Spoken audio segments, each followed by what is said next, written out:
Listo, me confirman si están viendo, ¿cierto? Sí, sí, sí. Perfecto, No, perfecto. entonces, bueno, yo antes que nada quisiera como escucharlos, ¿qué creen ustedes que es la programación orientada a objetos? Lo que se les venga.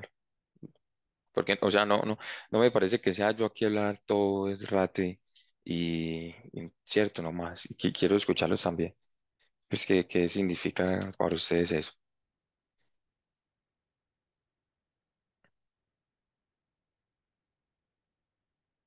Lo que sea, no importa. ¿Qué creen que es este paradigma de la programación orientada a objetos? Que antes que empezar a echar código y 10.000 ejercicios, si no tenemos claro qué es eso a lo que nos enfrentamos, pues probablemente no sabremos a profundidad lo que estamos haciendo, porque pues, yo siempre creo que usted le puede enseñar a una anciana de 70 años a programar, a hacerle el SISO al system.out.print o lo que sea, y tranquilamente lo puede aprender, pero pues, ¿será que realmente sabe qué es lo que está pasando por debajo? Entonces quisiera escucharlos de qué creen que significa la programación orientada a objetos. Brian, Sí, yo el otro día hablando con un amigo, él me dijo que era como trabajar con cajas, que cada caja era como que la clase y que habían cajas dentro de cajas, entonces era más fácil trabajar así, como que cada objeto se podía meter o se podía relacionar con otro objeto. bien, bien, bien. Bien, sí, me gusta esa analogía también por el hecho de que en la programación orientada a objetos uno reutiliza código, ¿cierto? No tiene que volver a copiar el mismo código para crear un objeto, sino que uno con una simple línea sale, ¿cierto? Bien, gracias. ¿Alguien más? Lo que sea, asiste mal. De todo, o sea, yo acá me voy a equivocar probablemente, ¿cierto? Entonces ya que aprendemos todos. ¿Alguien más tiene qué cree que es la programación orientada a objetos? O qué se le viene a la mente, ¿cierto? Uno a veces no tiene que tener la definición de Wikipedia en la mente, sino como tener un concepto relacionado y ya, eso suelta solo.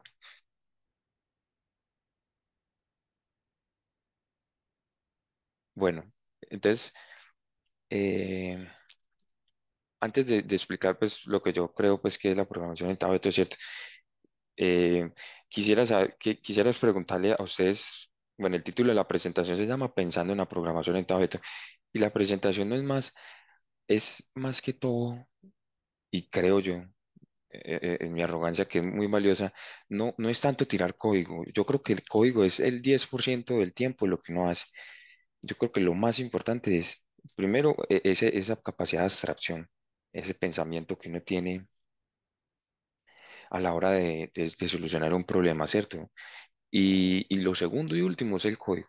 Pero entonces, primero, pensando en cómo piensan una computadora, pensando en cómo piensa este paradigma, cómo piensan o cómo funciona este paradigma de la programación. Entonces, yo quisiera preguntarles, ¿qué pasa por la mente de esa persona que está cruzando la calle? Y eso es muy bacano. Y voy a tirar datos frikis de películas como Matrix. Ustedes cuando van a una calle, ustedes lo primero que miran es, si están en Colombia, lo primero que miran es a la izquierda y a la derecha, así sea el carril en una sola dirección. ¿Por qué? Porque si viene un carro a la izquierda o a la derecha, ¿cierto? Ustedes no pueden cruzar. Entonces, esta persona eh, internamente tuvo que haber hecho un condicional, ¿cierto? Ah, sí, carro está pasando, no cruzo, o cruzo rápido, o etcétera. Si no hay carros, cruzo. Entonces miren que nosotros diariamente en nuestras vidas somos como programas, ¿cierto? Condicionales, sí. Pasa esto, hago esto, sí, pasa eso, hago esto. Incluso nuestro propio cuerpo, cuando se enferma, el cuerpo, sí, estoy enfermo, eh, libero sustancias que me ayudan a aliviarme. Sí, estoy feliz, genero una hormona. dopamina, que se llama dopamina, ¿cierto? Que es la hormona del placer, de la felicidad, etcétera. Entonces, miren cómo nosotros mismos somos un programa eh, de computación, ¿cierto? Yo creo que, por ejemplo, la película Matrix no se equivoca mucho cuando habla del arquitecto, cuando Neo está buscando el cerrajero, esto es muy friki, pero cuando Neo está buscando el cerrajero para que le dé las llaves para ir a hablar con el arquitecto de la Matrix, ¿cierto? Pienso yo que en algún momento Dios tuvo que haber sido programación y nosotros es programa, ¿cierto? Entonces, miren que nosotros diariamente somos eh, y nos comportamos como programas. Ustedes y yo estamos sentados aquí, ¿por qué? ¿Cierto?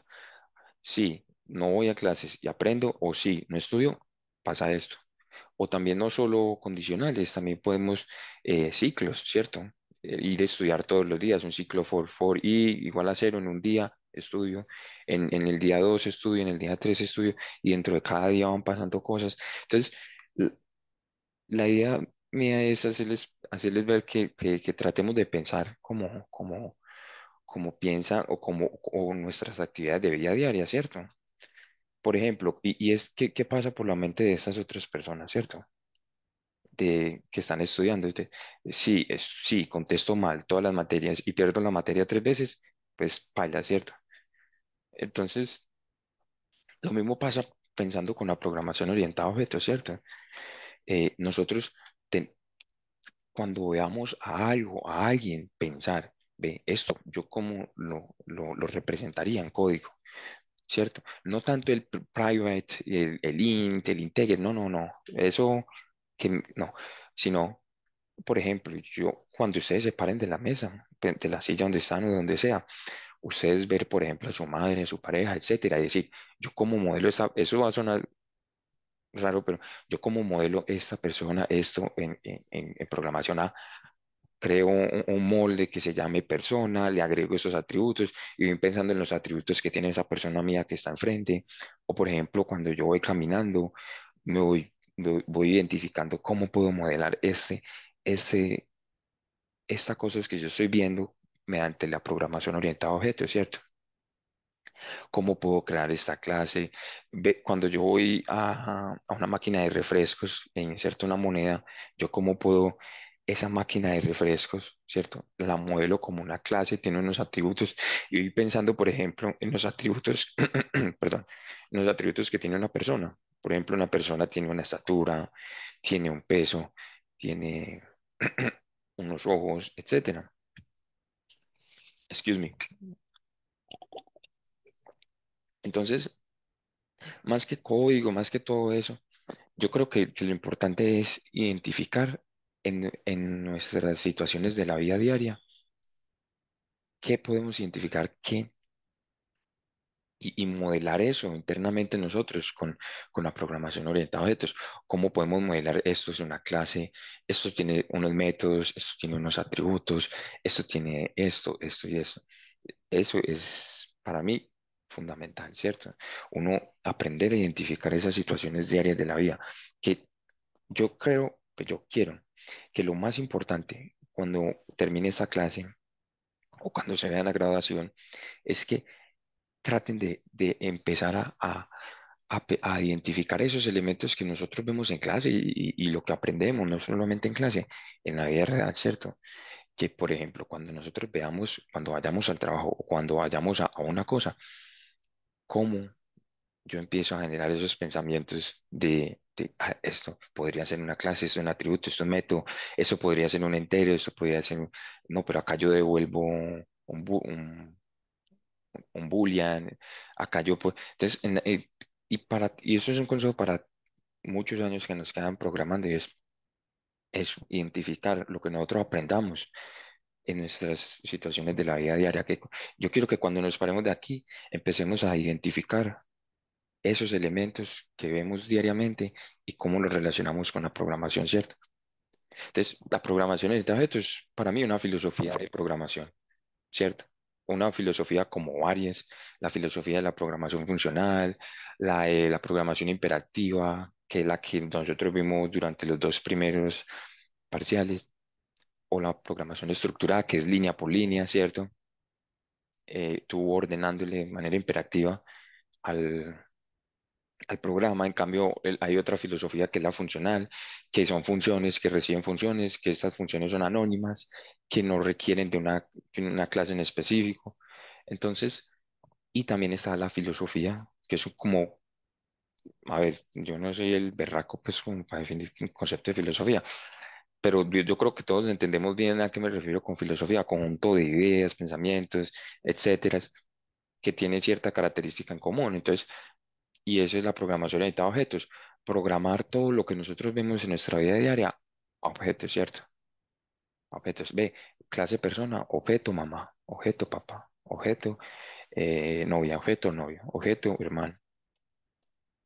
Clase trabajo, objeto, clase trabajo, objeto plomero, objeto ingeniero civil, objeto ingeniero estructural, etcétera. Entonces, para mí eso es lo más importante, identificar en nuestra vida diaria eso, lo que nosotros aprendamos. Entonces, si hagamos un ejercicio, que está la parte menos interesante. Entonces, no, vámonos para el Eclipse IDE, creemos un proyecto. Ah, bueno, yo trabajo con Eclipse, muchachos, yo no trabajo con NetBeans, pero igual ustedes saben que no hay inconveniente, ¿cierto? Entonces, llamémoslo esto, por ejemplo, ejercicio en clase, ejercicio PO. Esto PO es las iniciales de programación orientada a objetos. Si alguien tiene alguna duda, simplemente levante la mano y ya, ¿cierto?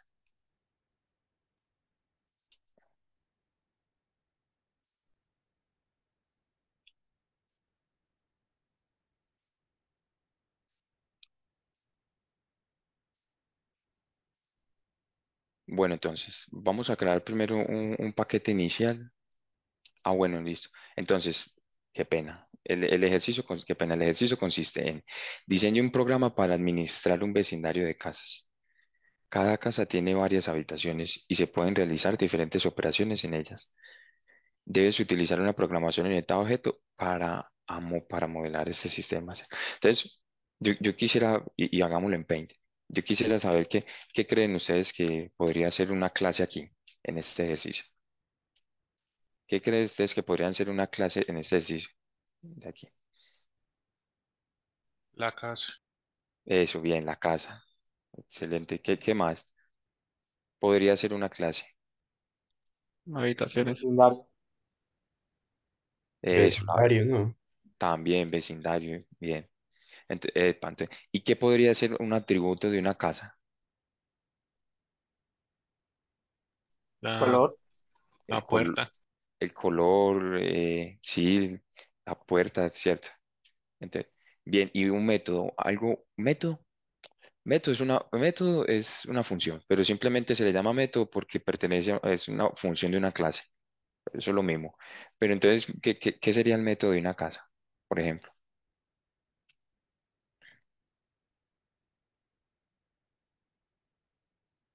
Que se puede modificar. Sí, se puede modificar la casa, Una los interiores. habitación Ujú. se puede modificar, se puede limpiar. Bien, bien, eso. Otro método de alguna casa, habitación, etcétera.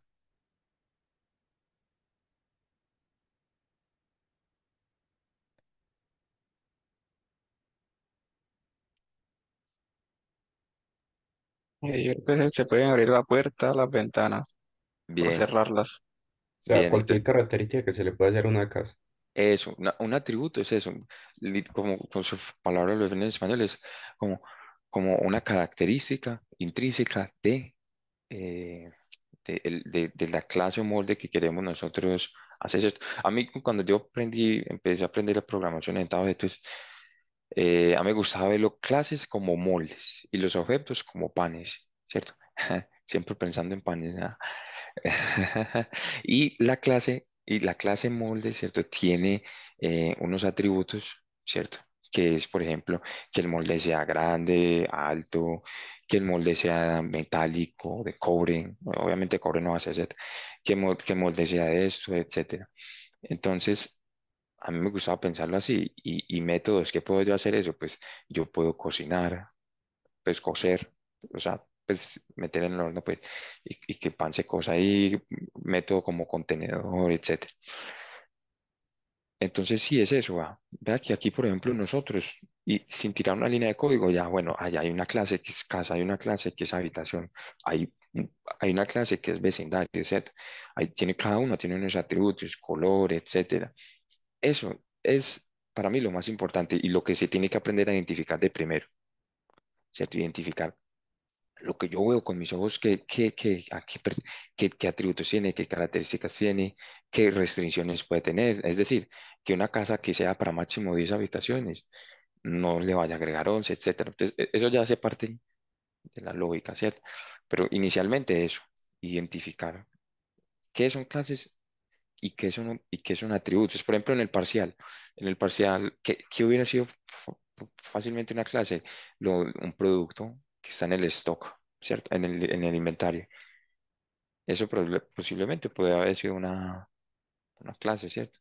Y ya ese producto tiene unos atributos que es precio unitario, eh, unidades existentes, unidades vendidas, etcétera, ¿cierto? Entonces, de esa manera, pues, identificar eso se hace bastante bacano. Entonces, no, empecemos. Ya dijimos que vamos a hacer una clase con casa, con vecindad, y con habitaciones, y ahí nos vamos viendo qué hacemos. Entonces, lo primero, generamos una clase del paquete PO, de programación de objetos, y llamémoslo casa, ¿cierto? Vea, si me equivoco acá, me ayudan o buscamos ChatGPT. Bueno, pues entonces, ¿qué atributos tiene una casa? Bueno, antes que nada, yo quisiera, antes de empezar a tirar, ¿qué significa public? ¿Cierto? ¿O qué significa private? ¿O qué significa todos esos modificadores de acceso? Me hacemos entender cada una de esas cositas, ¿cierto? Que no sea como que "Uy, me salió, ¿cierto? Que eso es más fácil si lo preguntamos a ChatGPT y lo hace mejor que nosotros. ¿Qué es este public? ¿Alguien sabe este modificador de acceso? Yo creo que es como que se puede acceder a ella desde todos los puntos, métodos. Bien, este public significa, y ya les voy a mostrar una tabla para que se la quede. Public significa, tal como dice el compañero, que esta clase puede ser accedida desde cualquier parte de nuestro proyecto. En este caso, nuestro proyecto de ejercicio PO, ¿cierto? Entonces, y les voy a mostrar esta tableta de acá. Eso es, en la programación orientada a objeto, creo que hay cuatro pilares. Y entre esos cuatro pilares, y eso lo preguntan mucho en las entrevistas, que dígame, pues es que siempre, o sea, si usted se vaya a ir por cualquier otra rama, le preguntan los cuatro pilares de la programación orientada a objetos, y le van a decir que Java, que cómo, pues, o sea, si es muy específica, sí, claramente, ¿cierto? Pero, pero por lo general siempre preguntan, ¿qué es encapsulamiento? Y eso es uno de los cuatro pilares de la programación. Vea, la programación orientada a objetos tiene cuatro pilares, que es el encapsulamiento, que es lo que voy a explicar, ¿cierto? El polimorfismo, que no me voy a meter en eso, ¿cierto?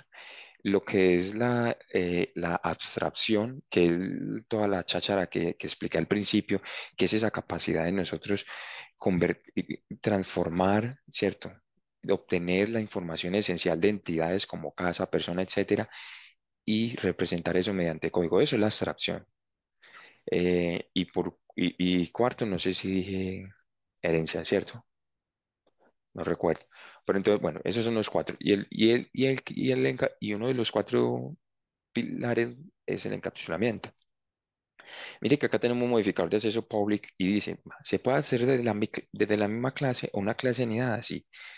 Clase en el mismo paquete, sí. Clase que hereda otro paquete, sí. Clase que no hereda otro paquete, sí. O sea, se puede hacer desde cualquier parte del código, ¿cierto? Private significa, y ya vamos a hacer los atributos. Misma clase o anidada. Sí, o sea, sí, diga, por ejemplo, un atributo sería eh, private string país, que pertenezca a un país, ¿cierto?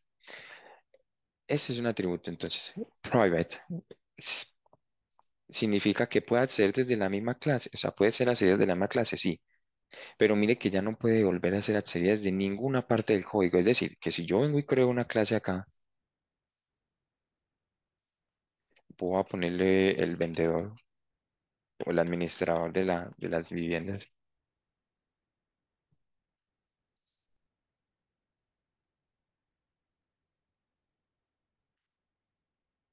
y vengo y digo, bueno, voy a crear un objeto. Ahorita explico mejor esto, pero solo es como para mostrarles el concepto de encapsulamiento. Y vengo C1 y le doy punto. Miren que no me aparece, y ya también les voy a explicar qué significan estos métodos. No me aparece nada, ¿cierto? Miren que no me aparece el atributo. ¿Por qué? Porque es que este atributo solo puede ser accedido desde aquí, ¿cierto? Entonces, ¿qué fue eso? Entonces, tenemos que ya vimos private, public, default, ¿cierto? Default, ¿qué significa? Que es cuando no ponemos nada, ¿cierto? Por ejemplo, bueno, hay que, eso es concepto de default, es decir, que por default, por defecto, ¿cierto? No, no ponemos ningún modificador. ¿Qué significa eso?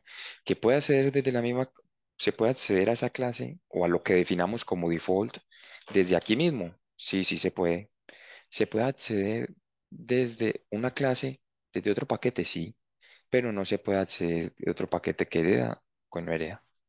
Y protected es ya esto que sacas, para no alargar más la cosa, que no me está quedando como suficiente tiempo. Entonces, eso nos referimos con modificadores de acceso, ¿cierto? Entender que lo que va acá, class, es una palabra reservada en Java que se utiliza para definir una clase. Y casa es el, no, y casa es el nombre que nosotros le damos a eso. Entonces, pues que nosotros le damos a lo que queremos definir como entidad o que queremos definir como clase. Por convención, se pone siempre la primera, y por buenas prácticas, se pone siempre la primera en mayúscula, ¿cierto? Y en singular, ¿ok? Sí, yo creo que tal vez voy un poco lento, pero me gusta explicar cómo de dónde sale cada cosita. Y el paquete, package, es el paquete donde pertenece, que es el paquete PO, ¿cierto? Entonces, bueno, ya vimos lo que son los modificadores de acceso. Entonces vamos a crear, yo acá tengo unos atributos. Entonces, por ejemplo, private y les voy a hacer una pregunta antes de que sigamos con otros atributos. Por qué se definen como private y por qué no podemos nosotros poner acá como public? Y salió, ¿cierto? ¿Y por qué para no evitar protected? que, para evitar que otras clases modifiquen los atributos.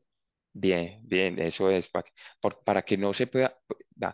Ahorita cuando veamos lo de los getters y setters, yo no entendía, o sea, les voy a comentar algo. O sea, por ejemplo, lo que se hace y lo que nos dicen es esa, no, que para que no se pueda acceder desde otras partes y nosotros, y que por buenas, además de lo que digo compañero, que es cierto, y que por buenas prácticas accediéramos a ellos mediante getters y setters. Y yo era como que, pues. Pues no sé, o sea, yo decía, bueno, pues eso no es lo mismo yo venir y decir acá, get país, esto no es lo mismo a yo simplemente venir y, y poner esto como public y ya. Yo pensaba eso, pero pues esto no es lo mismo que eso, C1.país. En la ignorancia, pues uno piensa eso, ¿cierto? Porque al fin y al cabo están cumpliendo exactamente lo mismo, te están retornando a vos un valor y que vos vas a imprimir y ya. Pero entonces, como lo vamos a ver ahorita en los guedes y setters, aparte de lo que dijo el compañero que es cierto, también se hace la finalidad.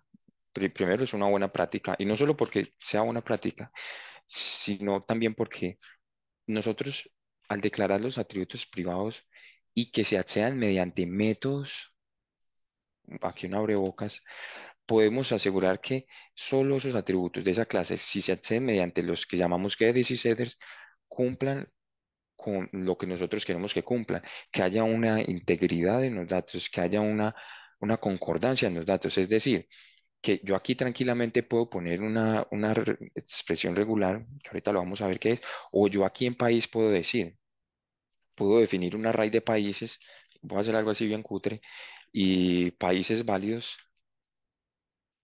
y voy a poner, por ejemplo, a Venezuela, a Colombia, etcétera, ¿cierto? Con algo es. Entonces, es para validar precisamente eso, para que si, por ejemplo, nosotros queremos agregar un país o modificar un país, que los países que la persona vaya a modificar pasen por un filtro. Esa es la palabra, filtro, filtro, ¿cierto? Que haya una integridad, que haya una integridad en los datos, que haya una concordancia en los datos, que la persona no simplemente venga acá y ponga, no, país igual a, eh, qué sé yo, Italia, ¿cierto? Que no, que la persona no vaya y haga esto, ¿cierto? Porque si nosotros ponemos acá public, ¿cierto? Se puede, ¿cierto?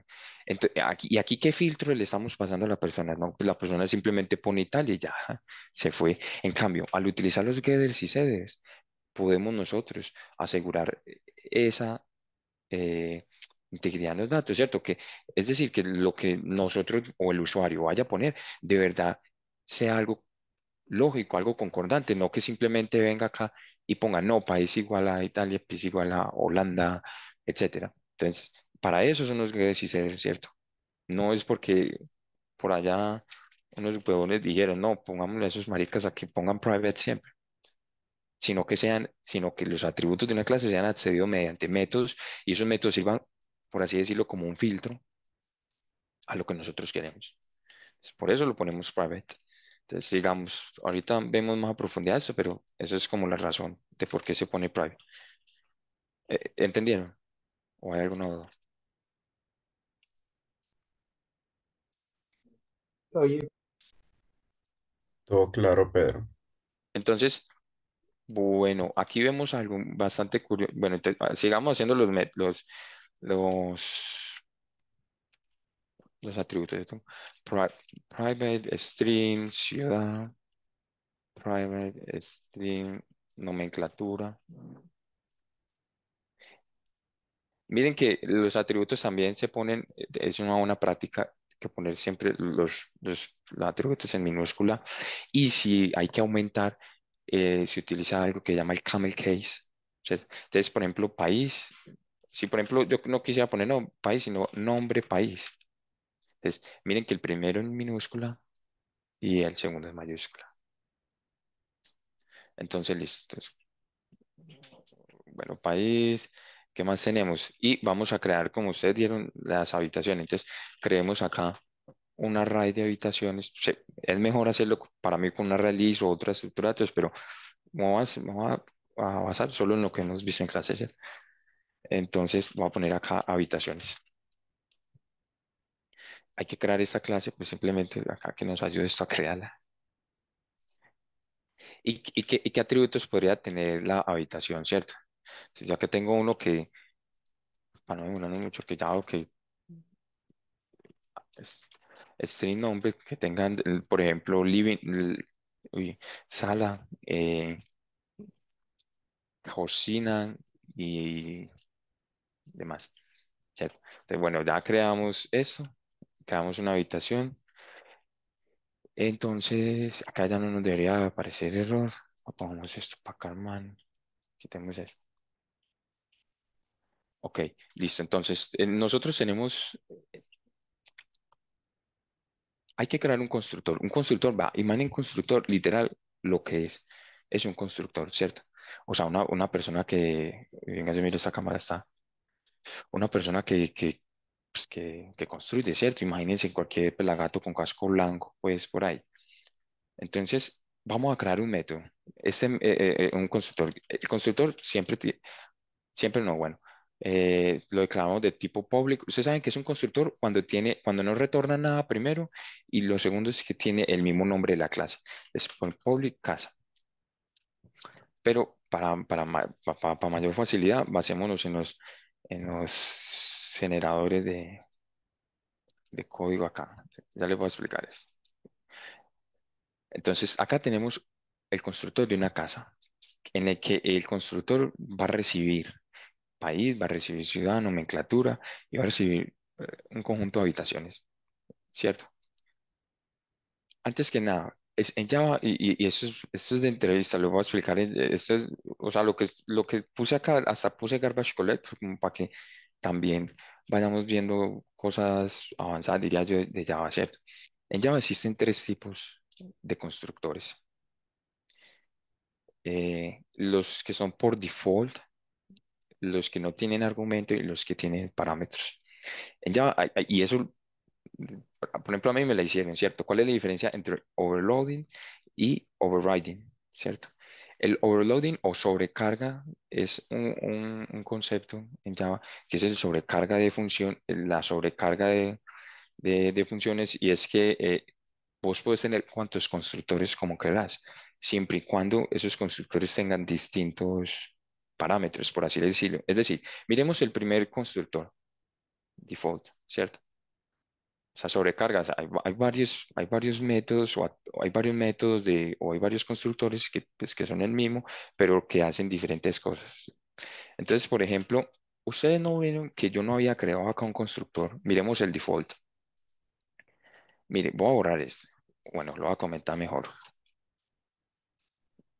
Y miren, aquí no hay constructor en casa, ¿cierto? Miren que no hay.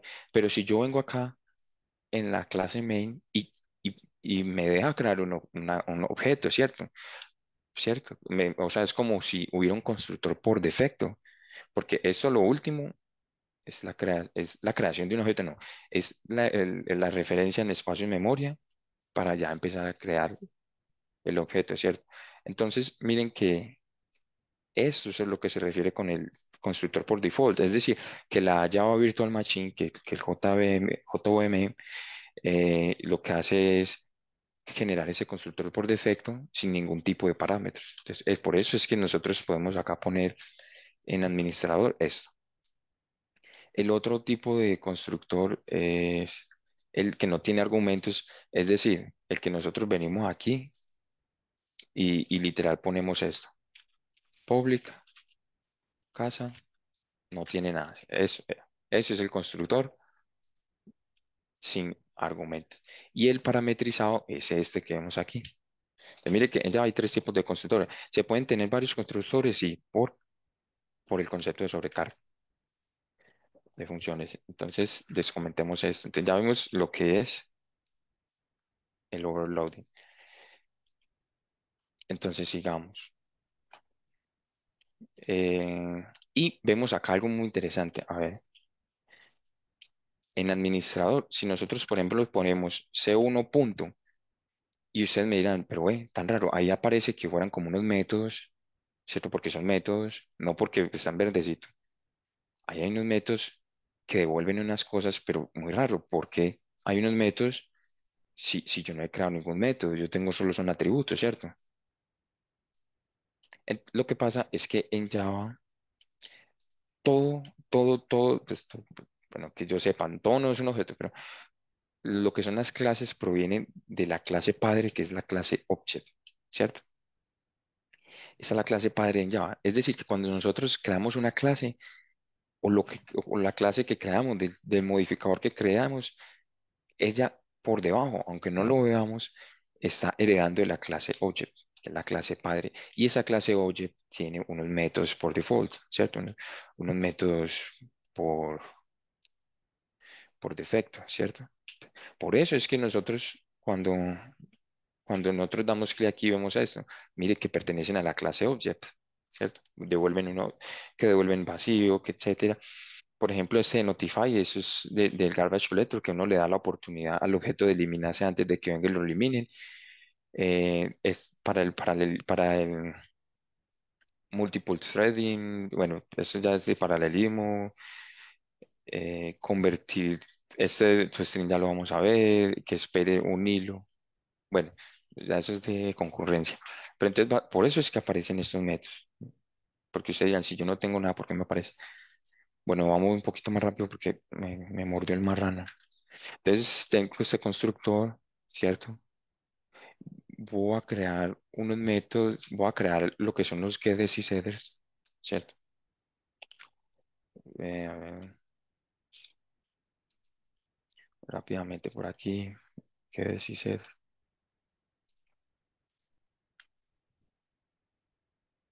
Ok. Tenemos estos que headers, ya podemos acceder desde cualquier parte del código, desde parte del código a lo que nosotros queramos. Entonces, aquí vamos lo que yo decía. Si, por ejemplo, yo quiero poner a país, no sé, como Italia, ¿sí? Bueno, aquí ya hay que agregar el constructor, pues hay que agregar esto que es país, te agreguemos unos cuantos ahí, Colombia, ciudad,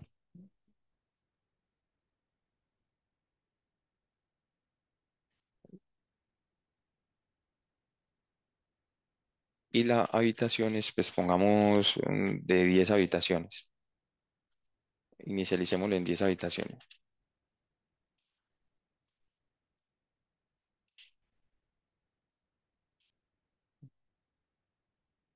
A ver qué pasó acá. Griega constructor, string, sí, me faltó alguno, ¿no? Algún ciudad, nomenclatura, allá, no había guardado. Entonces, mire, y ya vamos para la función que es el set. Entonces, aquí en país, cuando nosotros queremos setear el país, estamos en este. Mire que nosotros acá estamos pasándole lo que el usuario nos dé, sin importar si esté bien o no. Entonces, hay algo para que lo anoten y lo quieran estudiar, que se llama regular expressions, ¿cierto? Que es como expresiones regulares, que básicamente es esto. Lo vamos a acá. Eh, entonces, eso es como lo que nosotros metamos o que pongamos tiene que cumplir con esto. No me voy a entrar a detalle acá, qué significa eso, pero básicamente que recibe mayúsculas, que recibe minúsculas, que recibe varios, por ejemplo, Colombia y islas de fuerte, lo que sea. O sea, recibe espacios, pues. Y eso es una manera más profesional de validar que lo que nosotros estemos poniendo, que no vaya a ser un número, que no vaya a ser otra cosa, que no vamos a poner, por ejemplo, en, aquí en país, por ejemplo, uno 2 3 eso es válido, ¿cierto? Si nosotros lo damos como lo hubiéramos puesto, válido totalmente. Es un string normal. Lo que pasa es que no es válido en el sentido lógico. Entonces vean la importancia de los setters y los getters. No es porque, sí es porque también para prevenir que cualquier persona ponga lo que se le dé la gana. Entonces, aquí voy a tratar de no extenderme mucho aquí en este. Si lo que nosotros ingresemos hace match, ¿cierto? Con el regex, entonces modifíqueme. Es decir, this.país, ahí sí póngame lo que el usuario quiere. Y si no, quiero que me imprima. Hey, bro, ¿qué estás haciendo? ¿Qué estás haciendo ingresando? No, caracteres no permitidos. Listo, ya. Entonces, mire que acá nosotros, acá en país, vamos a hacer el intento.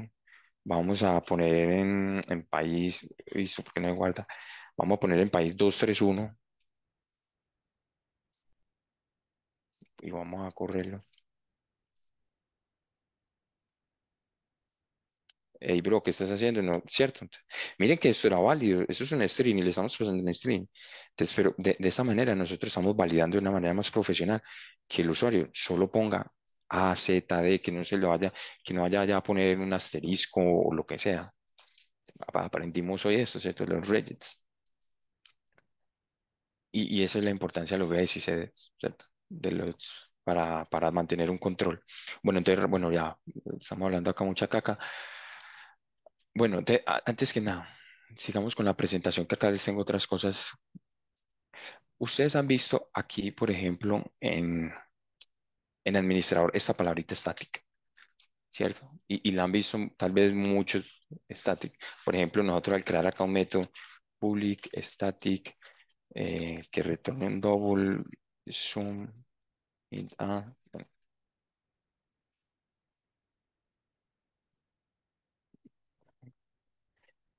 Hay un ejemplo acá, bueno, no, acá return, excuse. Entonces, si ustedes ven, ve, pero tan raro esto porque es estático. Nosotros también podríamos crear este método estático aquí en la casa, ¿cierto? ¿Quién nos dice nada? No nos dice nada. Pero entonces, ya vemos qué significa esto. Pues esto es el retorno que va a retornar, ¿cierto? El nombre del método, pero ¿qué significa esta palabrita static? ¿Y cuál es la diferencia entre static y no estático? Por ejemplo, este no es estático. Entonces, miremos acá la presentación. Atributos y métodos estáticos versus no estáticos. Los métodos y atributos que se declaren como estáticos pertenecen a la clase, más no a una instancia de objeto. Es decir, que solo hay una copia en memoria.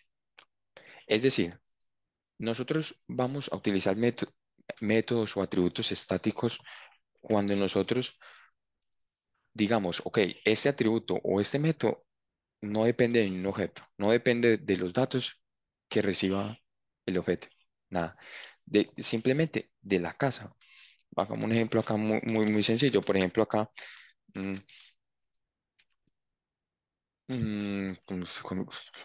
¿cómo definir la variable de acá? Sí, mueve static int contador de casas. O sea, ¿cuántas casas se han agregado? Inicialicémosla en cero. Miren que este atributo estático, ¿cierto? Pertenece a la clase. ¿Qué significa que pertenece a la clase? Que yo no tengo que hacer esto de casa new, que ya vamos a ver qué significa eso de new, sino que yo simplemente casa punto. A ver si lo guardé. Espérate. Bueno, pongámoslo public. Miren que yo no tuve que crear ninguna, ¿cómo es? Ningún objeto, ¿cierto? Simplemente con llamarlo ya lo puedo ingresar, ¿cierto? A ver qué error aparece acá. Bueno, ese, como para seguir lo que estamos haciendo, pongámoslo así y ya pues mediante un getDeciSetter pues ya lo modificamos, ¿cierto? Pero ese es el concepto de estático, que no requerimos un objeto. Mire que nosotros cada vez que accedíamos a cualquier cosa teníamos que crear un objeto y utilizar los métodos del objeto. A cambio acá no. A cambio mire que acá acá no aparece porque está private, ¿cierto? Pero podíamos hacerlo fácilmente con un getDeciSetter. Por ejemplo, nosotros podríamos poner acá public static que retorne cuántas casas hay. Int get contador casas. Y que retorne contador de casas. Entonces, eso es un método estático, eso es un atributo estático. Y si venimos acá y le damos get contador casa, pues ya no nos aparece ese objeto. Y mire que acá no tuvimos que crear ese objeto. Además, voy a comentar esto. Y miren, lo estamos utilizando. Entonces, estático no es que no cambie, sino que pertenece a la clase casa y no pertenece a ningún objeto. Aplica tanto para atributos como para métodos. Y, eh, y los no estáticos es que requieren un objeto. ¿Ok? Entonces, por eso es que eh, aquí cuando estamos en el main, nosotros tenemos que poner public static. eh, lo que sea, sumar o lo que sea. ¿Por qué? Y esto es muy importante. Porque acá en el main ponemos static, porque es que los métodos estáticos solo pueden acceder a atributos estáticos, ¿cierto? No, es decir, a ver, esto. Mire acá como eliminé el static de contador de casas y mira acá el error que me aparece. No puedes hacer una referencia estática a una no estática. Eso es muy importante. Lo estático con lo estático y lo no estático con lo no estático. Hombres con hombres, mujeres con mujeres, etcétera. ¿Cierto? Entonces, a eso se refiere, ¿cierto? Cuando usa por ejemplo, este es un buen ejemplo, yo creo, de contador de casas. Mire que el contar casas no depende de ningún objeto que se cree, el contar casas siempre va a ser el mismo. Acá de hecho nosotros en el constructor podemos poner dis.contador casas e incrementarlo. Es decir, que cada vez que se utilice un constructor de tipo casas para construir una casa, un constructor para construir una casa, pues se incrementa esa variable, ¿cierto?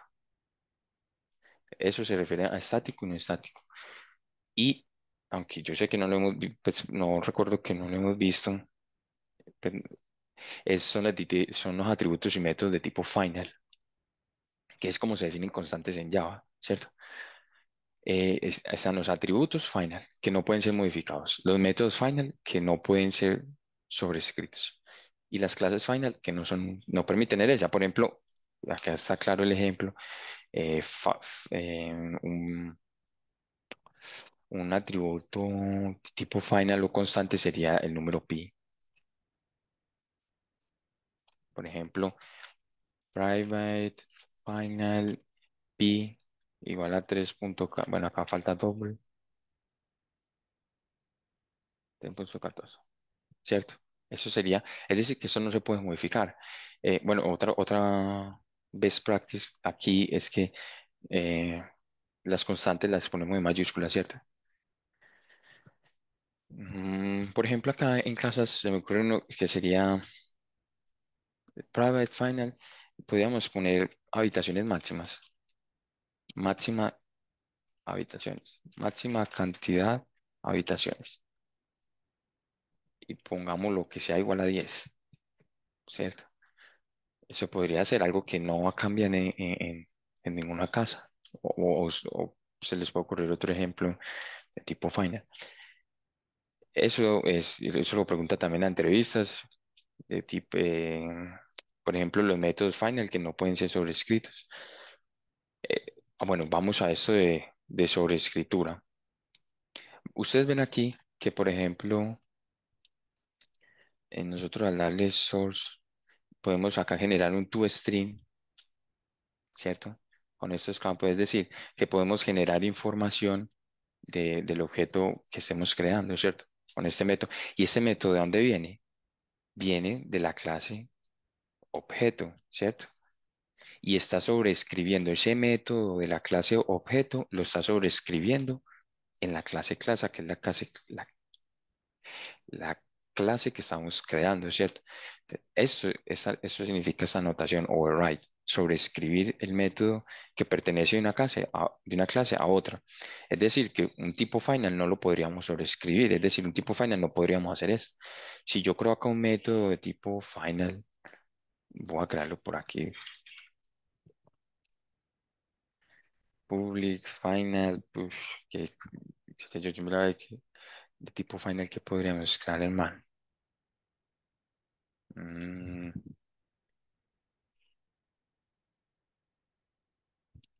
Agregar habitación. AGG. a- mm, y voy a decir como parámetro una habitación, ¿cierto? Y yo vengo y extiendo o heredo a esta clase, por ejemplo, casa. Y se me da bueno, hagámosle caso a caso para que no nos ponga problema. Y se me da por sobreescribir este método que yo tengo acá. Es decir, que yo vengo acá y hago esto y pongo un override. Aquí no es necesario. ¿Qué me va a decir? Hey, papito, vea, no puedes sobreescribir un método de tipo final desde esta clase. Entonces ya vimos lo que son estáticos, estáticos atributos que pertenecen a la clase, no a un objeto, los modificadores de acceso, la clase padre, el concepto de overloading, el overriding, que es la sobreescritura de los métodos, que si nosotros tenemos una clase, que en este caso la clase objeto, y tiene unos métodos por defecto y los queremos modificar, pues los modificamos. Pregunta de entrevista, diferencia entre overloading y overriding. Pues, a mí me la hicieron. Los modificadores de acceso también.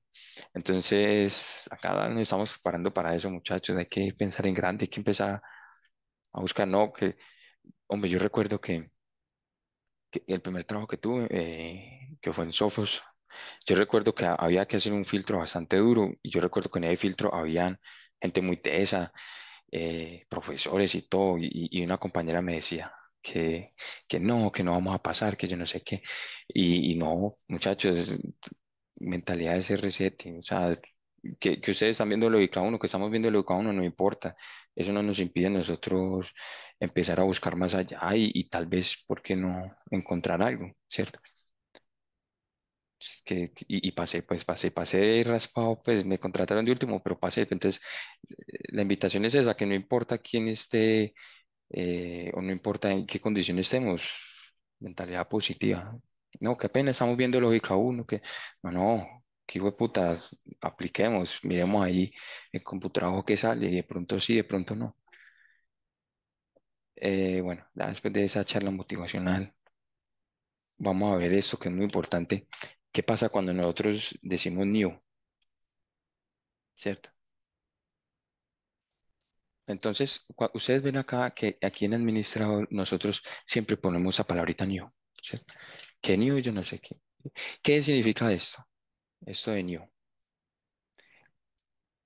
Lo voy a explicar acá y voy a copiar esto acá, esta imagen.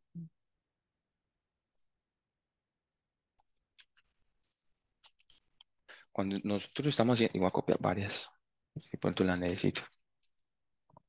Cuando nosotros, cualquier objeto de cualquier clase, cuando nosotros creamos o instanciamos una clase, sea la clase que sea, lo que nosotros estamos haciendo con este operador new, esta palabra reservada new, es referenciando el objeto que nosotros estamos haciendo a un espacio en memoria. Es decir, apuntar, cuando nosotros utilizamos new es apuntar con un control a un espacio en memoria y decirle, hey, en ese espacio en memoria, en esa cajita, yo voy a empezar a guardar toda la información que necesito mediante los headers. Eso es todo. Cuando nosotros utilizamos new, estamos referenciando un espacio en memoria y estamos diciendo, hey, esa cajita, ese espacio, ese slot, ese bucket, ese lo que sea, término técnico de lo que sea, resérvamelo, déjamelo quieto ahí, que yo lo voy a utilizar para este objeto que estoy creando. Eso es lo que nosotros estamos haciendo por debajo. Entonces, mediante los sedes, lo que nosotros empezamos a hacer es set país, país Italia, Italia. Set ciudad, ciudad apartado. Set, no, uno, que pasar de Italia apartado, venga, no. Set Italia, set ciudad Viena. Ok, ya, Viena. Y ya empezamos a guardar en esa cajita, mediante los headers, empezamos a guardar la información. New, referencia. Entonces, eso es lo que estamos haciendo aquí, referenciando el espacio de memoria y guardando esos datos allá. ¿Ok? Pero entonces, ¿a qué viene esa chacha? Sí, voy a crear un objeto. Voy a crear, por ejemplo, casa, C1, eso suena como a casa María, casa Jesús. ¿Qué pasa cuando yo digo casa Jesús es igual a casa María? Entonces, yo estoy cogiendo con otro control, ¿cierto? Supongamos que es el control de Jesús, que fue con lo que hicimos con el operado new. Estoy cogiendo a Jesús y lo estoy referenciando a ese mismo espacio en memoria, ¿cierto? Entonces, aquí está. Y por acá imagínense en otro control que diga Jesús, lo que sea. Entonces, si yo vengo acá, a Jesús yo no le he definido nada, pero si, ¿qué pasaría si yo vengo acá y digo Jesús.get ciudad? ¿Qué aparecería? Aparecería pues precisamente lo que tenga María, ¿cierto? Porque Jesús está referenciando a María ya, a la casa de María. Entonces, vamos a ver si eso es cierto, y eso no me hace quedar mal. Medellín. Y yo no tuve que decirle Jesús, igual New, yo no sé qué. Entonces, miren, que ya tengo un control apuntando a Jesús allá, ¿ok? A ese espacio en memoria y ese espacio tiene unos datos. Eso es todo cuando creamos un objeto. Cuando inicializamos un objeto. Imagínense una cajita con mucha información y cuando queremos recuperar esa cajita o metemos la mano o usamos el método get o cuando queremos modificarlo utilizamos el método set y ya. ¿Qué pasa? Entonces, cuando yo vengo acá y digo y vamos a un concepto bastante bacano, que es el concepto de null, que nosotros a veces lo vemos mucho. ¿Qué pasa? Entonces, voy a utilizar este método, a ver, el de casa María.toString, para imprimir. Y vamos a ver una cosita. Miren que aquí en habitaciones aparece null, null, null, null, y alguna vez nos ha aparecido null. ¿Y qué es eso de null? ¿Qué tiene que ver con el garbage collector? Que es un concepto también avanzado que preguntan pues en entrevistas de Java. A mí me la hicieron también. ¿Y qué es eso de null? ¿Y qué es eso de garbage collector? Supongamos ahora que nosotros en estos momentos tenemos nuestros controles o nuestra casa de María, nuestra casa de Jesús, apuntando al mismo espacio de memoria. Pero el día de mañana decimos, no, ¿sabes qué? La casa de María ya va a ser igual a null. Ya voy a explicar qué es null. Y la casa de Jesús va a ser igual a null. Aquí lo que nosotros estamos haciendo es apuntando el control a el espacio, es decir, a ninguna parte. O sea, a ninguna parte. Véanlo como cuando literal no tiene el televisor y apunta a cualquier parte menos a la parte que tiene que apuntar. Pues obviamente no va a funcionar, ¿cierto? Eso es una buena analogía. Entonces, null es cuando una variable no está referenciada por un objeto. Es decir, no tenemos una caja a quien ir allá y meterle la mano y sacar los datos, sino que tenemos todo esparcido, ¿cierto? Es como, por ejemplo, cuando uno tiene un cajón, imagínese, un cajón de medias, ¿cierto? Y las medias están esparcidas por todas partes. Pues vos al momento de ir a recuperarla, pues, no sabes dónde están, ¿cierto? Entonces, null es eso, una variable no está siendo referenciada por un objeto. En este caso, al momento de apuntarle con null, pues apuntar a null, es decir, apuntar a cualquier parte menos al televisor, una analogía, lo que nos va a lanzar es una excepción, hey, null pointer exception, en donde aquí en casa de, bueno, ya pongamos este mismo método aquí abajo,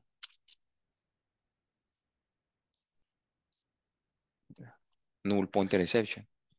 Ve, mira, yo no puedo invocar este método o no puedo recuperar esto porque pues yo no sé dónde está la casa de Jesús, ¿cierto? La casa de Jesús, yo no sé dónde está. Eso es a lo que se refiere, ¿cierto? Porque, porque ya estaba apuntando a quién sabe de dónde. Entonces, al momento de apuntar en null, nosotros ahí en ese slot, en ese espacio de memoria, teníamos una información, ¿cierto? Pero ya nadie está utilizando esa información, pues ya la casa de Jesús ni la casa de María están apuntando a esa cajita. Entonces ahí tenemos una información que nadie lo está usando, entonces el garbage collector lo hace la Java Virtual Machine. También lo podemos hacer nosotros, ¿cierto? Podemos recolectar manualmente la basura, pero es computacionalmente costoso.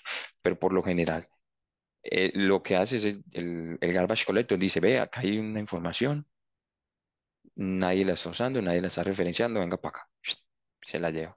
Ese es el concepto de recolector de basura, ¿cierto? Y muy importante para mantener la memoria limpia, porque imaginen nosotros declarar mil y miles de objetos y no lo están usando, entonces el programa dice, hey, ven, no hay ningún objeto referenciando a esa cajita acá, nadie está utilizando esa información, pues ¿qué hacemos? La botamos, ¿cierto?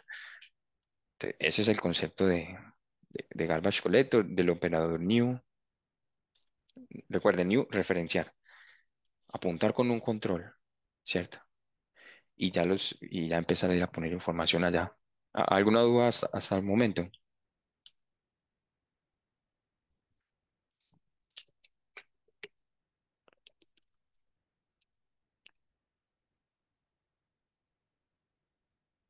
¿Todo bien?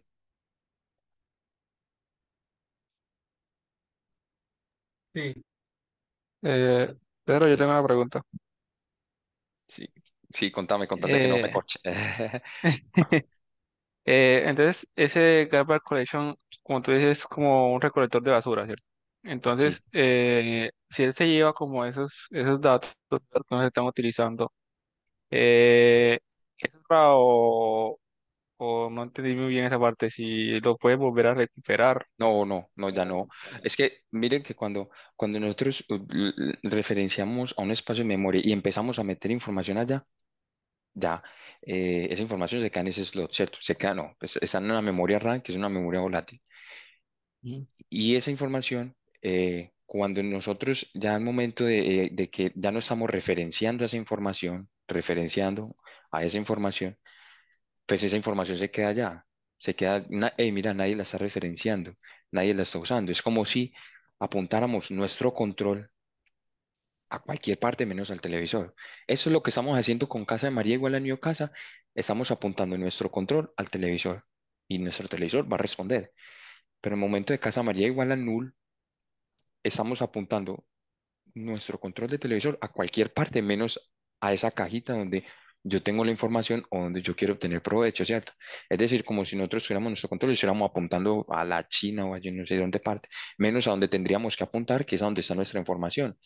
Entonces, esa información que está aquí, ya nadie la está usando, nadie la está referenciando. Entonces, toda esa información que se recolectó ahí, como nadie la usa, como nadie la referencia, esa es la palabra clave, pues que dice Java Virtual Machine. Dice, no, man, y con el garbage collector. Con, eso es de la memoria heap, del old generation, bueno, eso ya es un tema un poquito más complejo de Java.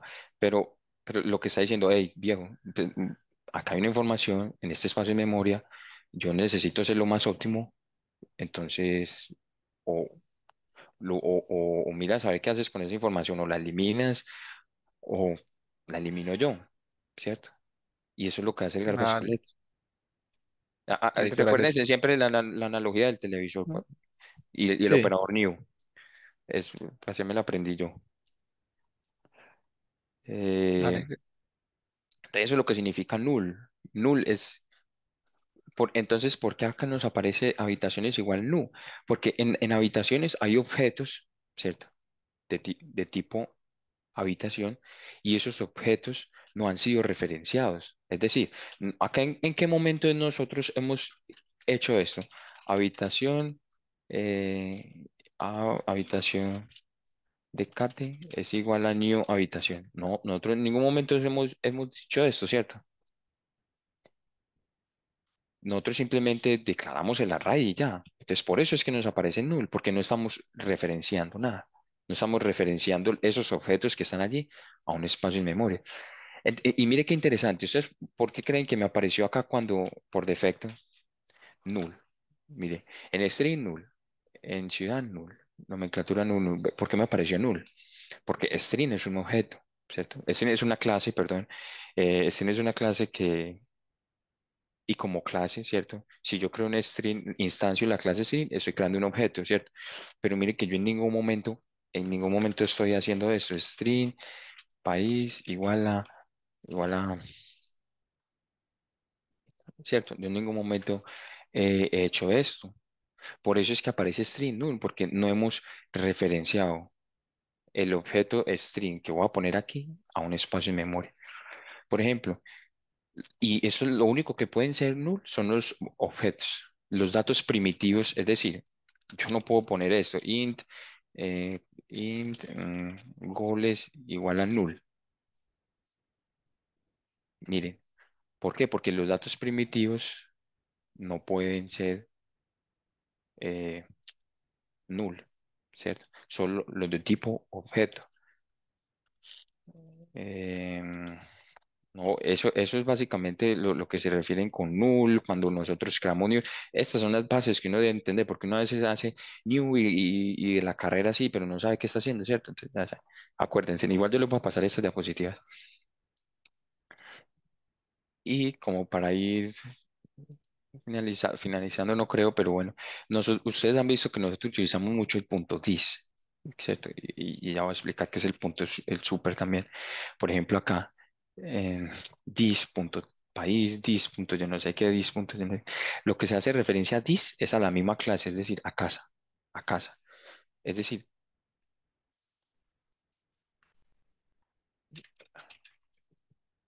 casa punto, acá no se puede pues porque el, ¿Dónde está? Buscando media estática de referencia, no estática casa punto país.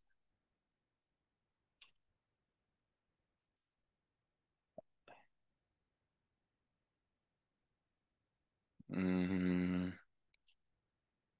país to static. Bueno, espere, no. Desde acá no. A ver, a ver, a ver. Bueno, ya está. Bueno, ya está. Saben hace. Jodió. Vamos a ver acá qué aparece. Porque no aparece. Bueno, porque porque nomenclatura no es un atributo estático, ¿cierto? Si yo pongo acá nomenclatura igual a static, de seguro que sí me debe dejar. Sí me deja. Entonces, bueno, me perdí ahí. Ya lo solucioné. This es que hace referencia a la misma clase, ¿cierto? O sea, me hago referencia a mí mismo, ¿cierto? Es decir, this.país, o sea, este país de esta casa que estoy creando, pásemele como parámetro el país que yo estoy ingresando en el constructor. Entonces, this es de mi propia casa. Y super es, por ejemplo, esto que vemos aquí. Nosotros de aquí de habitación, ¿cierto? Extendimos de casa. No, venga, este ejemplo está cutre. Voy a crear una casa que se llame Casa Bis, pues, de interés social, ¿cierto? Y voy a decir que extienda o herede de la clase casa. Bueno, acá, gracias, ID. Entonces miren que este súper súper hace referencia a la clase padre, es decir, a la clase que herede. Y súper se puede utilizar y con súper nosotros podemos utilizar los métodos que tiene, miren acá están los métodos, get, no sé qué, los métodos que tiene la clase padre. Entonces súper para la clase padre, this para la clase intrínseca en la que estoy trabajando, la clase hija, por así decirlo. Ya vimos eso de this, súper. Mm, Acá agreguémosle un atributo, eh, O sea que la extent es para heredarlo. sí, para heredarlo. Para heredar. Bueno, y ya les voy a mostrar un diagrama UML, pero ¿qué se refiere con eso de heredar? Pues es muy simple. Si, pues yo tengo un padre y el padre me hereda las cosas, esas cosas ya me pertenecen a mí, ¿cierto? Es decir, que yo puedo utilizar cualquier método, clase, que no sea de tipo final, como lo vimos, cualquier método o clase atributo, etcétera, de la clase, de la clase casa, lo puedo utilizar tranquilamente aquí, reutilizando así código. No tendré que volver a copiar los mismos atributos y etcétera, sino que simplemente heredando de esa clase, yo heredo esos atributos, yo heredo esos métodos que tiene esta clase. Entonces, si yo vengo, creemos un atributo adicional a la clase bis, por ejemplo, private precio. Sí, que esos, claro, eso tiene un rango de precios, es que pues, son 150 salarios mínimos.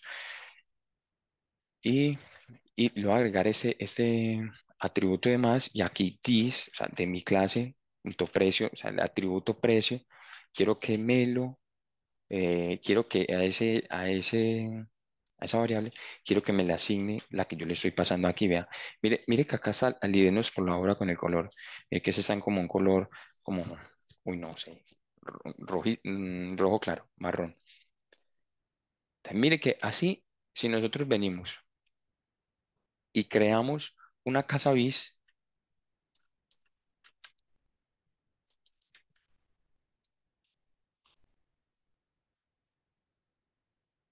por ejemplo, casa Omar es igual a new casa bis bueno, copiemos todo esto acá. No,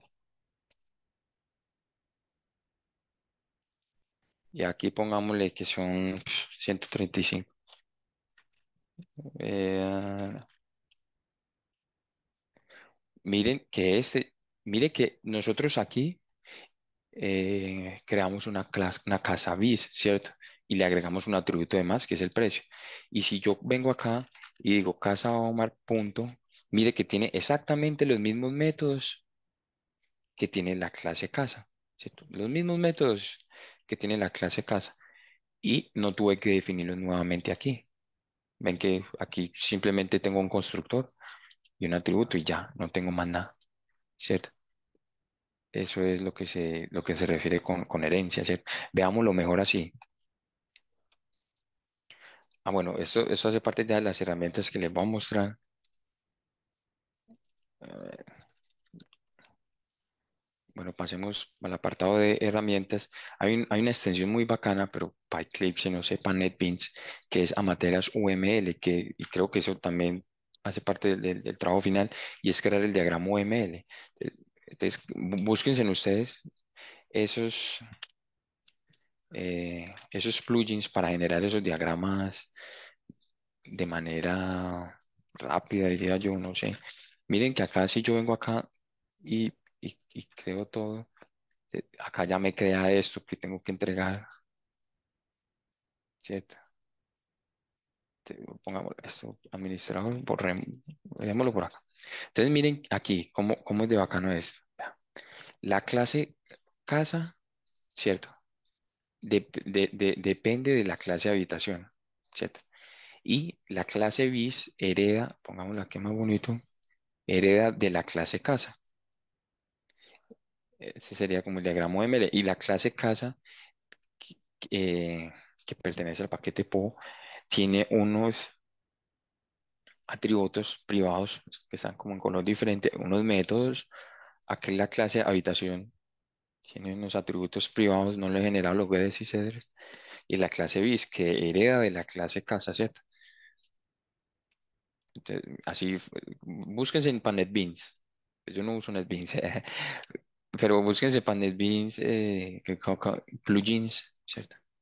Que le generen esos diagramas UML de manera automática, ¿cierto? Yo conozco este que es a materas, UML, una extensión, la agrego y sale. Entonces, ese es el diagrama UML. También les quería mostrar una muy buena que es, pero para mí sería como estas dos. Pues lo voy a explicar esta porque esta no me va a entrar mucho en detalle, pero para mí esta es la mejor herramienta que yo he visto en este año, sin lugar a dudas, que es SonarLint. Por ejemplo, vamos a analizar el código que hicimos. Bueno, ¿qué es esa herramienta? Es para calidad de código, ¿cierto? Y te explica de una manera impresionante, te da recomendaciones de seguridad. Eso es, hemos dicho, descarguen esta herramienta, 100%. De hecho, yo ya estaba hablando con una ingeniera de, de X parte y le decía que yo estaba utilizando eso y ella me decía que eso era muy usado lo que son temas de producción. Para no ir, ustedes sabían, por ejemplo, que el CISO o el System.out por lo general no es recomendado por temas de seguridad. Y pues yo no sabía esa mierda, pues, o sea, yo cuando estaba, y yo vamos a ver en pues, qué recomendaciones me da para el parcial. Miremoslo aquí, en Zona Lint Analyze. Miremos a ver qué recomendaciones nos da. Y esto es maravilloso, esta, este plugin, ¿cierto? Esta extensión para calidad de códigos. Miremos aquí, mira, aquí dice, remove this unused class Omar local variable.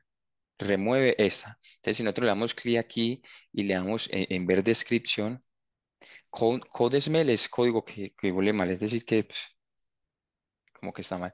Entonces, y es cierto, mira lo que dice, hay variables locales que no se usan y que deberían de ser removidas. Acá en qué momento nosotros estamos utilizando Casa Omar, no lo estamos utilizando para nada. Y te dice código que cumple, un código de ejemplo que cumple. Por ejemplo, aquí vean, nos dan esas recomendaciones de, por ejemplo, el system.out, lo que yo les decía, eso a mí me dejó loco, yo no sabía. Si nosotros acabamos en role descriptions, mire, the standard output should not be used directly to log anything. Y acá dice por qué deberías de utilizar eh, un framework log. Hay varios, hay uno en Java que es log 4SJ, algo así. Eh, y explica las razones por qué. Vea. El usuario debe recuperar fácilmente los logs. Logs en inglés, en español, registro. El formato de todos los logs deben de ser uniformes. Eh, sensitive data must be only be logged securely. O sea que hay unos datos seguros que frameworks como el que yo les acabé de mencionar para logs que ocultan esa información, ¿cierto? En cambio el system.out, uno como oculta una contraseña o algo, pues murió, ¿cierto? Todos los logs, los registros deben de ser guardados por un tema de auditoría para ver si el programa está funcionando, no está funcionando bien. En cambio, con un system.out, ¿dónde se guarda eso? Mm, sabrá el berraco, ¿cierto? Y qué elegancia eso.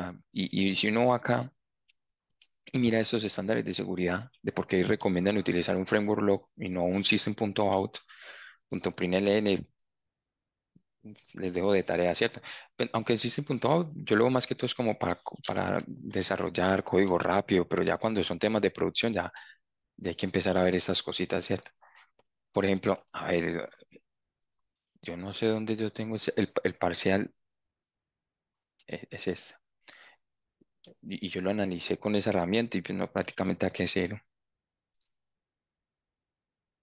Pero no, pues no en la lógica, no, sino en cosas como, por ejemplo, que complete este código, que reemplace esto por un logger, pues porque yo utilicé puro system.out. ¿A qué me dice reduce el número total de loops con un single break, no sé qué? Y miremos en qué línea está esta vaina. Aquí. Y le dan ejemplo del código no compliant code, el código que no cumple con esta regla. Y no, descarguen la verdad. Esto es un archivo, es mejor aún. Mejor aún, pero no me va a entrar en, porque ya explica, habría que levantar un servidor local y es muy fácil para que lo use, pero te analiza el proyecto de una manera. Por ejemplo, yo en uno tenía las credenciales de Amazon, el Access Secret Key y el Access Secret Key y el Access Key, el ID, para acceder a los servicios de Amazon desde la nube. Y yo tenía las credenciales ahí. Y yo sí decía, uno no debería tener esas credenciales en el programa, porque cualquiera coge esas credenciales y,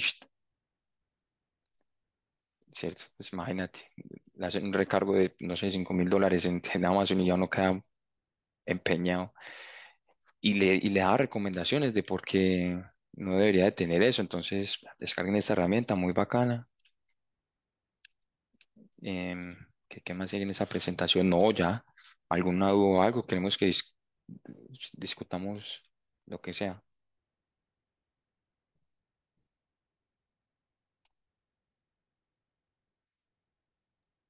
Preguntas, preguntas. Esas herramientas también están para otros IDE, el de Sonarly. Eh, no sé, hermano. Yo creo que sí, sí, claro. Y ¿sabe qué es lo bueno? Que no, o sea, no es solo para Java, sino para el código que vos querás, ¿cierto? Para el lenguaje, creo que soporta 40 tipos de lenguaje. Está Python, que es el más usado del mundo. No sé si está JavaScript también, que es muy usado. Pero es bueno porque sí, porque le va dando recomendaciones del código. Hey, quita esto, pone esto, agrega esto, no uses esto. Por ejemplo, yo no, yo cuando vi pues que no se podía usar System.out, que hemos usado y yo he usado todos estos meses, pues ya hoy yo no sabía eso. Y son este tipo de herramientas que son muy chéveres, son pues que te dicen a vos y te indican y te dicen por qué y te dan referencias.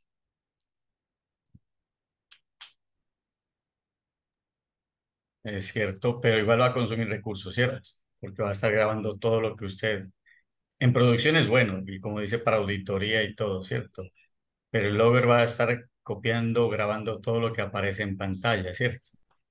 Y está bien, para la producción está bien, ¿cierto? Para hacer auditorías y verificar lo que usted dice, que escribió en cada acceso. Sí, es que recuerden muchachos que hay varias fases, que esta es la de desarrollo, ¿cierto? La que nosotros hacemos, y la de producción es cuando lo que estamos desarrollando, que pasa por una serie de de carga, de pruebas unitarias, de integración, etcétera. Eso lo encarga otro equipo. Cuando ya pasa eso, todo eso, ya lanzan a producciones, cuando ya nosotros estamos usando lo que programamos, ¿cierto? Y si eso debe consumir muchos recursos, imagínate grabar todos esos logs, esos registros. Pero eso, pues, se lo enseño solo como para que lo chacarreen, lo investiguen y sepan pues que existe este tipo de herramientas que nos pueden ayudar a hacer código bastante bacano, bastante limpio, entender pues muchas cosas que pues yo no entendía eso, pues yo no sabía eso, para empezar. Yo sí en un curso de Spring que dice que un marico utilizaba log, pero pues pues no, pues yo sigo utilizando mis ISO, ¿cierto? Pero tener esos registros en una base de datos de por qué nuestro código está fallando, supongamos que ustedes lanzan esto a producción, esto que están viendo en pantalla, y ustedes no saben si está fallando o no, porque pues System.out no guarda esos logs, esos registros, y puede que esté generándole millones de errores a personas y ustedes yo no sé. En cambio, utilizando logs, un framework log, hay varios en Java, se registra y usted ya puede ir monitoreando a temas de auditoría de mi código. Hay mucha gente que está presentando este error, millones de personas. ¿Será que me equivoqué en algo? Me equivoqué, lo corrijo. Es- Eso es. No sé si quieren que veamos algo más de estos últimos 5 minuticos, algún concepto que queramos volver a ver o no sé, alguna pregunta con esto de New, tipo, va. Los invito a que cuando finalice la clase o cuando terminen de trabajar, vayan y busquen, es más, se los voy a mandar al grupo, las preguntas técnicas de una empresa muy buena que es EPAM, ¿cierto? Una empresa internacional de software. Y de seguro van a encontrar por lo menos 3, 4 preguntas de lo que yo expliqué hoy. Conceptos de overloading, overriding, el garbage collector, los modificadores de acceso, que los atributos, que estático, esta es la típica, estático y no estático, que explique la diferencia. Entonces, no sé, tenemos 6, 7 minuticos, queramos que discutamos algo que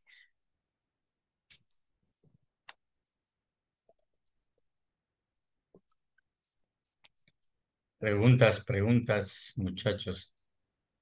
de lo que Bien. sea, muchachos, así sea de Pereira Nacional ayer, Sí, pues esos mancos, sí. mancos, va, inválidos, yo no había visto 11 inválidos en una cancha de fútbol. Y con tarjeta roja. No, no, Eh, no. Mm. Opiniones, ¿qué les pareció la charla? Cosas por mejorar, qué sé yo.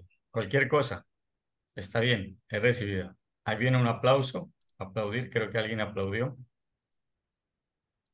¿Quién aplaudió? No me acuerdo. No vi, fue rápido ese aplauso. Ah, Cristian José Niño. Ujú. ¿Alguien más? ¿Opiniones? Eh, parce, pues, Pedro, pues yo de todos, no, pues yo le digo muchas gracias. En realidad son cositas que se aprenden, aportes muy importantes, en realidad, que quedan en nuestro conocimiento, aunque no queda todo, pero sí hay cositas que quedan, ¿cierto? Y muchas gracias. De verdad, son cosas que en realidad sí nos van a servir mucho. Ah, listo, gracias, hermano. Exacto, exacto, sí, así es, así es. Me uno a esas felicitaciones, Pedro.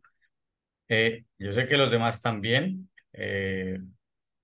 lo van a decir o lo están pensando. Muchas herramientas, muchas cositas para tener en cuenta. Ya Pedro está en la parte de producción, que es otra historia, ¿cierto? Estamos nosotros en el proceso de aprendizaje, mirando cositas, pero tener esa visión hacia dónde podemos llegar y las herramientas que nos ha ofrecido, pues es muy valioso para que no necesariamente hay que aplicarlas todas, ¿cierto? Decir, bueno, ya si no aplico esto, pues me voy a morir.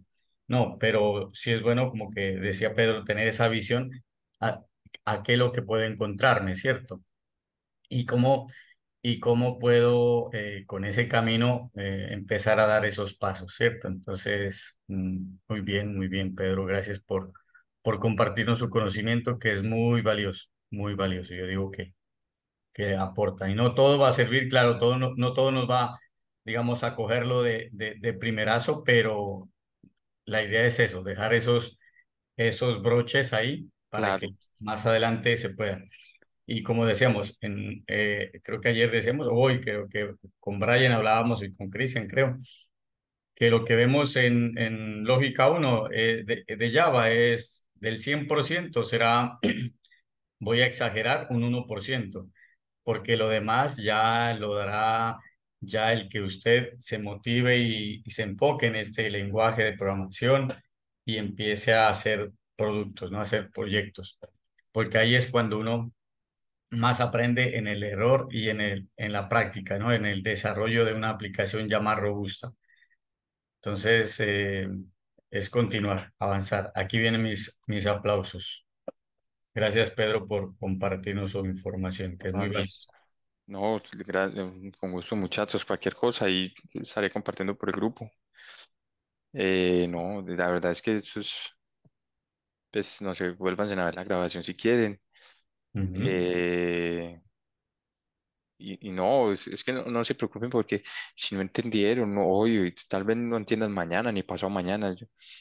Por ejemplo, pero algún día entenderán. Yo creo que es acerca de tiempo, no es acerca de quiénes somos.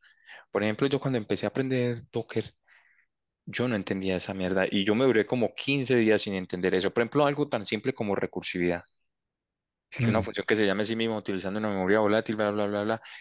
Yo me demoré, no, por ahí 3 semanas y ponía los ejemplos más Cerro fáciles un que había poco. y yo no, no, ¿esto qué es? Yo no sé. Por ejemplo, esa programación en Tagetos yo lo aprendí, empecé a aprender y yo no sé qué me habla. Yo no sé qué es un objeto, cómo así que instancia, qué es un método, qué es un atributo, ni idea. Ya fue al tiempo, a los meses que entendí qué era eso. Bueno, medio entendí. Que yo creo que nunca llegamos a entender nada en absoluto, ni una persona, ni un tema, nada. Las personas que dicen soy experto en pues para mí eso es basura, ¿cierto? Yo creo que nadie es experto en sabe nada. Ok, sí. Muy bien. Sí, no, cualquier duda. Ahí está la grabación, esas herramientas. Y no, lo que yo quiero que se queden más que todo es que, y lo más importante, como cuando yo estaba viendo análisis, cuando estaba viendo diseño geométrico de vías, yo recuerdo que el profesor nos decía, identifique cuando ustedes vayan en la calle todos esos conceptos ingenieriles que ven, que es una berma, que es la berma, que el carril izquierdo, derecho, el sentido, etcétera, todas esas cositas, que el bombeo, todos esos elementos pues, que tienen una vida, ¿cierto? Y la invitación, lo que yo quiero que se quede no es código, porque eso pues, al fin y al cabo lo hará ChatGPT mucho mejor que lo hicimos hoy, ¿cierto? Sino como empezar a crear ese pensamiento de programación, ¿cierto? De cuando yo veo una cosa, relacionarla con algo de la programación, concepto de la programación. Cualquier situación que se me presente, cualquier persona que yo me encuentre, cualquier lo que sea, ya yo, listo. Esto lo puedo modelar como una clase, esto lo puedo modelar como un for, como un ciclo, como un condicional. Este tipo de persona lo puedo declarar de tipo tal. Eso es lo más importante, y empezar a pensar así, empezar a pensar en programación, ¿cierto? No lo que vemos en 2 horas y ya, para la casa, sino identificar esos elementos. Eso es todo para mí. Listo, ¿no? Quisiera pedirle un favor grande, hombre. Lo que pasa es que yo quisiera subir este video. No sé si las personas que hablaron, claramente, solo las personas que hablaron, si no tienen ningún problema en que yo suba este video a YouTube.